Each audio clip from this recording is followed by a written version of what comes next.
میں پورے 15 سال بعد لندن سے واپس لوٹا تھا۔ میرے ساتھ میری بیوی اور 2 بچے بھی تھے جو پہلی بار میرا گاؤں اور وہ پرانا سا گھر دیکھنے آئے تھے جس کا ذکر میں اکثر ان سے کیا کرتا تھا۔ جیسے ہی ہماری گاڑی اس پرانی حویلی نما کوٹھی کے سامنے رکی، مجھے اپنا بچپن یاد آنے لگا، لیکن جیسے میں گاڑی سے اترا میری نظر گیٹ کے پاس بیٹھی ایک لڑکی پر پڑی۔ اس کی حالت بہت خراب تھی، بال بکھرے ہوئے تھے، کپڑے جگہ جگہ سے پھٹے ہوئے تھے اور وہ دیوانہ وار اپنے سر پر مٹی ڈال رہی تھی۔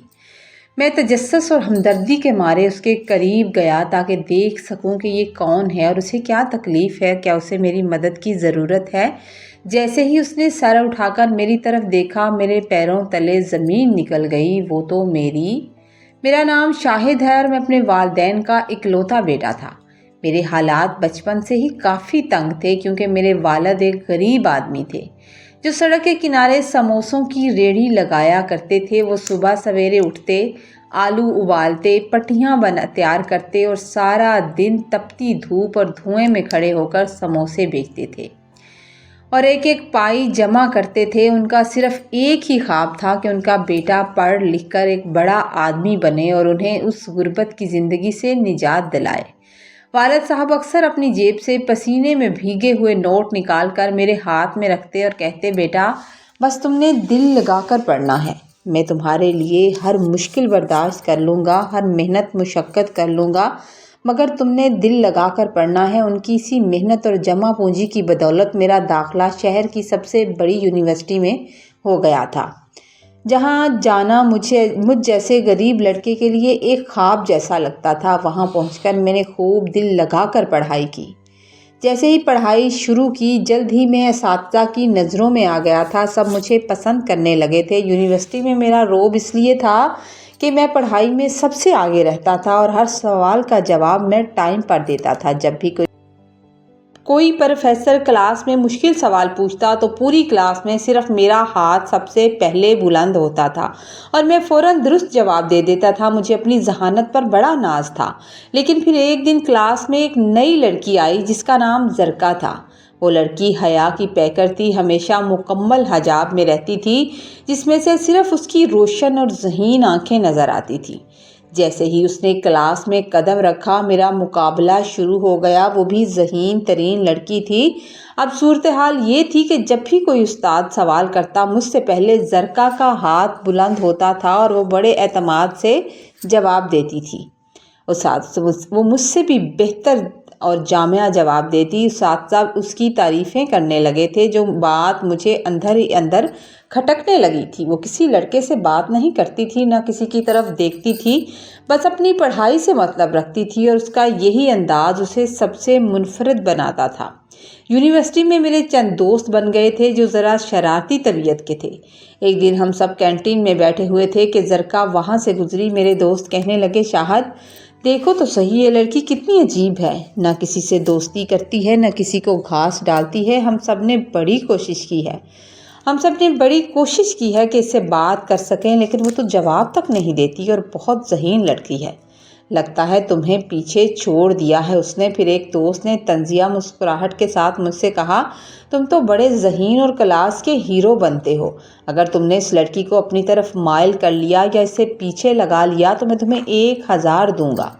اس وقت 1000 روپے میرے لیے بہت بڑی رقم تھی، کیونکہ میرے والد مہینوں سموسے بیچ کر اتنے پیسے جمع کرتے تھے۔ جوانی کا جوش، پیسوں کا لالچ اور اپنی انا کی تسکین کے لیے میں نے وہ شرط قبول کر لی تھی۔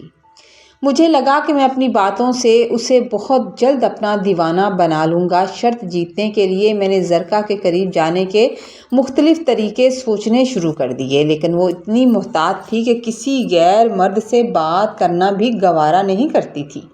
میں نے فیصلہ کیا کہ میں اسے اپنی شرافت اور پڑھائی کے شوق کے ذریعے مائل کروں گا، کیونکہ وہ ذہین تھی اور پڑھائی سے بڑی محبت رکھتی تھی۔ ایک دن جب وہ لائبریری میں اکیلی بیٹھی پڑھ رہی تھی، میں ہمت کر کے اس کے پاس چلا گیا اور نہایت ادب سے کہا تھا کہ مجھے ایک سبق سمجھنے میں مشکل ہو رہی ہے اور پوری کلاس میں آپ سے بہتر کوئی نہیں جو اسے سمجھا سکے۔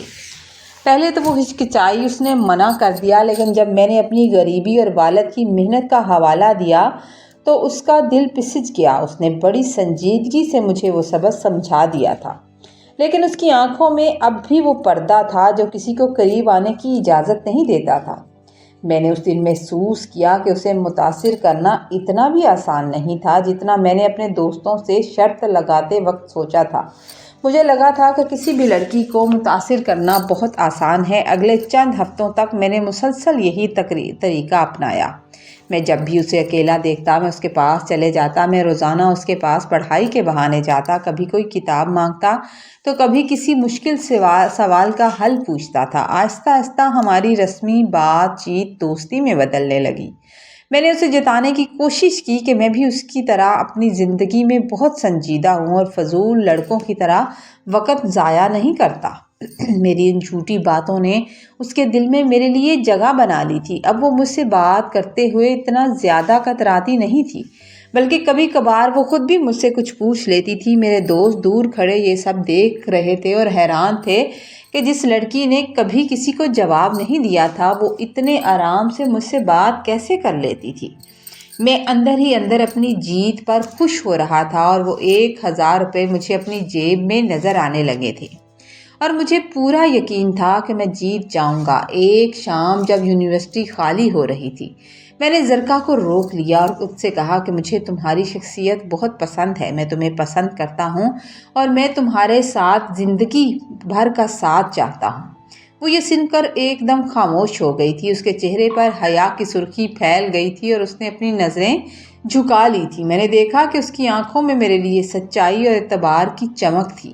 شاید اب وہ بھی مجھے پسند کرنے لگی تھی۔ اس نے دبی آواز میں کہا تھا کہ اسے مجھ پر بہت بھروسہ ہے، اسے مجھے پر خود سے زیادہ اعتبار ہے کیونکہ میں دوسرے لڑکوں جیسا نہیں ہوں۔ میں نے اس سے جھوٹے وعدے کیے، اسے یقین دلایا کہ میں بہت جلد اپنے والدین کو اس کے گھر بھیجوں گا۔ وہ بیچاری میری ان تمام باتوں کو سچ سمجھ رہی تھی اور اسے ذرا بھی نہیں اندازہ تھا کہ یہ سب میں ایک شرط کے لالچ میں کر رہا تھا۔ یہ سب کچھ صرف 1000 روپے کی شرط جیتنے کے لیے ایک ڈرامہ کر رہا تھا۔ میں نے اسے پوری طرح اپنے پیچھے لگا لیا، لیکن میرا ضمیر مجھے ملامت نہیں کر رہا تھا کیونکہ میں صرف اپنی انا کی تسکین چاہتا تھا۔ شرط جیتنے کا بھوت مجھ پر اتنا سوار تھا کہ میں نے زرکا کے اعتماد کا ذرا بھی خیال نہیں کیا۔ ایک دن میں نے اسے باتوں میں لگا کر بڑی صفائی سے اپنا فون ایک ایسی جگہ چھپا دیا تھا جہاں سے اس کی باتیں، اس کا چہرہ صاف ریکارڈ ہو رہا تھا۔ وہ معصومیت میں مجھے اپنی زندگی کے راز اور مجھ پر اپنے بھروسے کی داستانیں سناتی رہی اور میں مسکرا کر یہ سب ریکارڈ کرتا رہا۔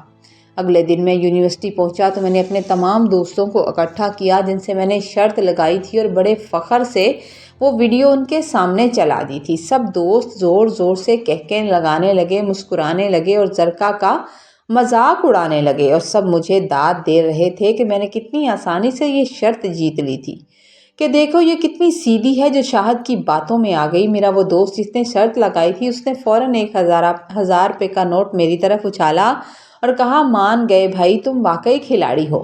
میں نے وہ پیسے پکڑے اور ہم سب کنٹین چلے گئے۔ وہاں میں نے شرط کے پیسوں سے سب دوستوں کو شاندار ٹریٹ دی۔ ہم نے خوب کھانا کھایا اور زرکا کی باتوں کا تمسخر اڑاتے رہے۔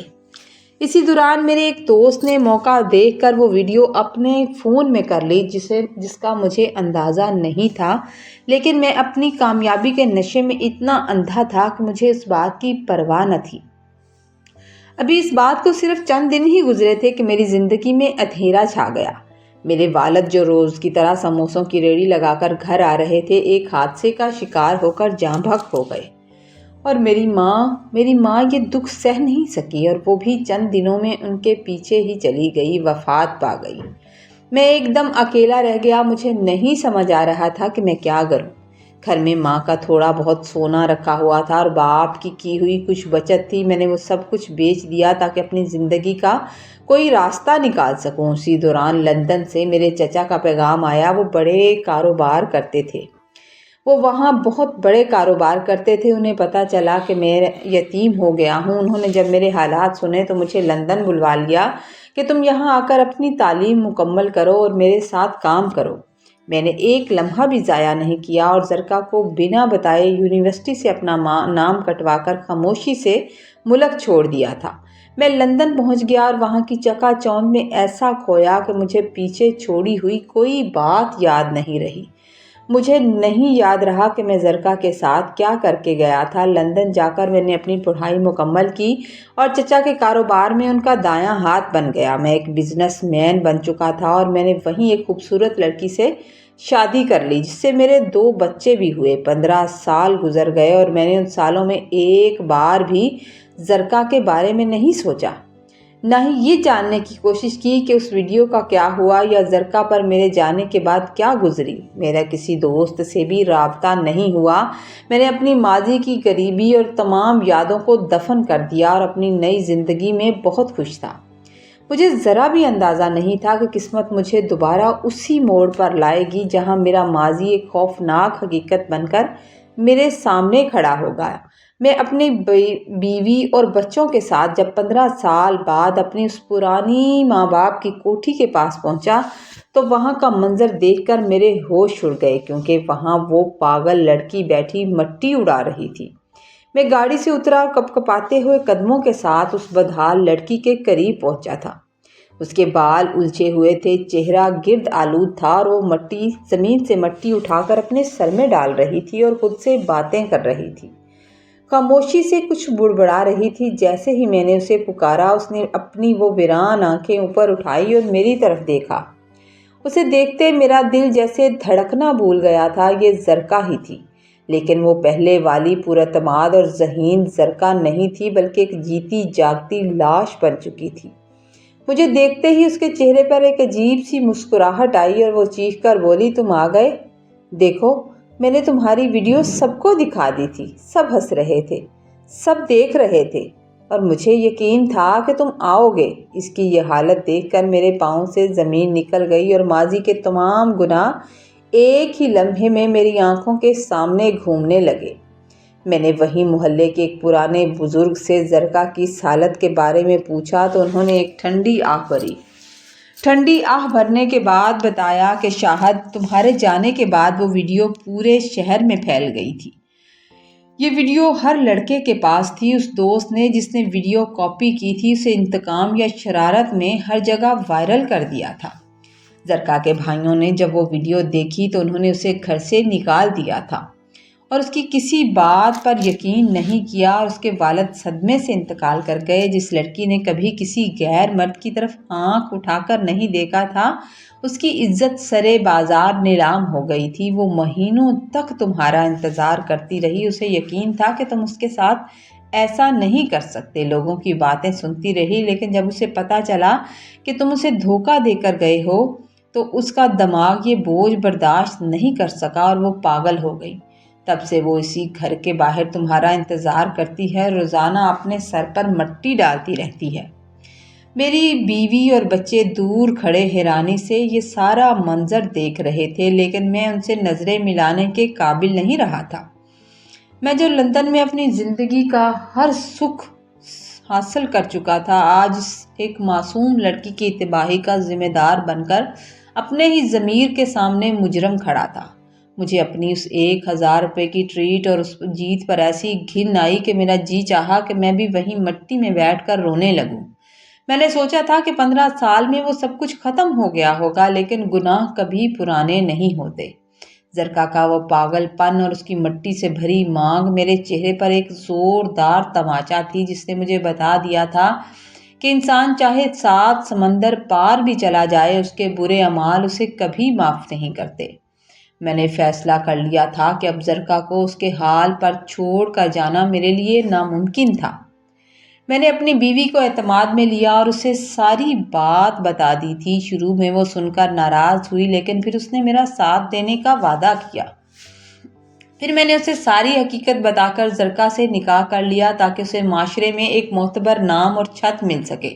نکاح کے بعد میں نے اسے اپنے ساتھ رکھا، اس کا علاج کروایا، اس کے لیے ایک مستقل ملازمہ کا انتظام کیا جو 24 گھنٹے سائے کی طرح اس کے ساتھ رہتی ہے، اسے کھلاتی ہے، پلاتی ہے اور اس کی صفائی ستھرائی کا خیال رکھتی ہے۔ زرکا ابھی تک مکمل طور پر نارمل نہیں ہوئی۔ وہ اکثر گھنٹوں ایک ہی جگہ بیٹھی رہتی ہے یا کبھی کبھی اچانک رونے لگتی ہے، لیکن اب وہ سڑکوں پر مٹی نہیں ڈالتی۔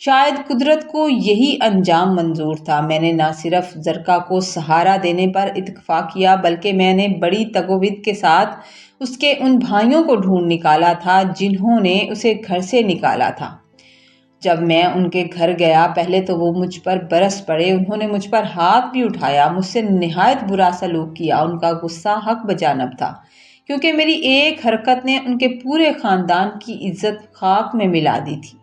میں نے ان کی ہر تلخ بات صبر سے سنی تھی، ان کے پاؤں تک پکڑے۔ انہوں نے رو رو کر بتایا تھا کہ زرکا بالکل بے قصور تھی، سارا قصور میرا تھا، وہ سب میری ایک نیچ سازش اور جھوٹی ویڈیو کا نتیجہ تھا۔ اگرچہ ان کے دلوں میں لگی آگ مکمل طور پر بجھی تو نہیں تھی، لیکن سچائی جان کر ان کی آنکھوں میں زرکا کے لیے ندامت کے آنسو ضرور آ گئے تھے۔